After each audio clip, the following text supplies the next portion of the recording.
சற்று முன் கிடைக்கப்பெற்ற மிக மிக முக்கியமான செய்தி ஒன்று வெளியாகியுள்ளது.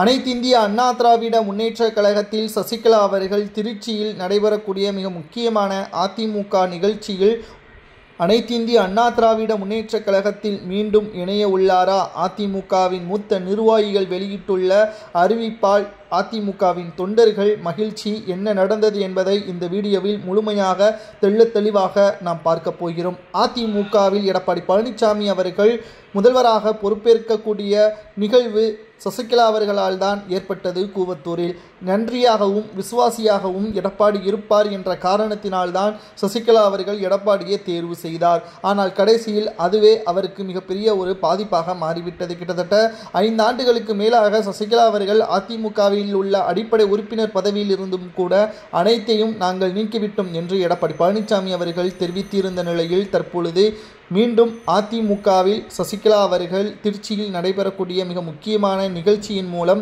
இணைய ஏற்பாடு செய்துள்ளார். அப்படி அதிமுகவில் மீண்டும் இணையும் பட்சத்தில் பன்னீர்செல்வத்தின் அனைத்து தொண்டர்களையும் தனது பக்கம் வரவழைத்து விடுவார் என்றும், எப்படியும் ஓபிஎஸ் அவர்கள் அதிமுகவிலிருந்து நீக்கப்பட்டதுதான் புதிய கட்சியையும் தொடங்க ஏற்பாடு செய்துள்ளார். ஆனால் சசிகலா அவர்கள் அப்படி கிடையாது என்றும், தற்பொழுது வரை அதிமுகவில் தன்னுடைய பங்கு இருக்க வேண்டும் என்பதை நினைத்து கொண்டிருக்கிறார் என்றும் மூத்த நிர்வாகியாக இருக்கக்கூடிய KP முனுசாமி அவர்கள் எடப்பாடி பழனிசாமி அவர்களிடம் தெரிவித்துள்ளார். ஆனால் எடப்பாடி பழனிசாமி அவர்கள் தற்பொழுது அரசியல் சுற்றுப்பயணம் மேற்கொண்டு இருக்கக்கூடிய நிலையில் அதிமுகவில் சசிகலா அவர்கள் இணைவது உறுதியா இல்லையா என்பது திருச்சியில் நடைபெறக்கூடிய நிகழ்ச்சியின் மூலமாகத்தான் நம்மால் பார்க்க முடியும். ஆனால் திருச்சியில் சசிகலா அவர்கள் வந்துவிட்டாலே போதும், அதிமுகவில் இணைவது உறுதிதான் என்ற தகவலை நம்மால் உறுதியாக கூறலாம்.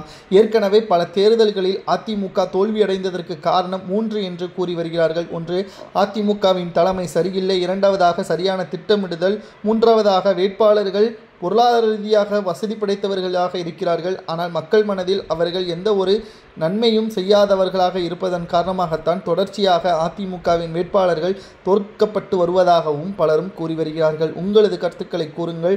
அதிமுகவில் மீண்டும் சசிகலா அவர்கள் இணைந்தால் ஓபிஎஸ்ஸின் ஆதரவாளர்கள் சசிகலாவிற்கு ஆதரவுகளை தெரிவிப்பார்களா, அல்லது சசிகலாவின் ஆதரவாளர்கள் மட்டும்தான் சசிகலாவிற்கு ஆதரவுகளை தெரிவிப்பார்களா என்பதை கமெண்ட் வாயிலாக கூறுங்கள்.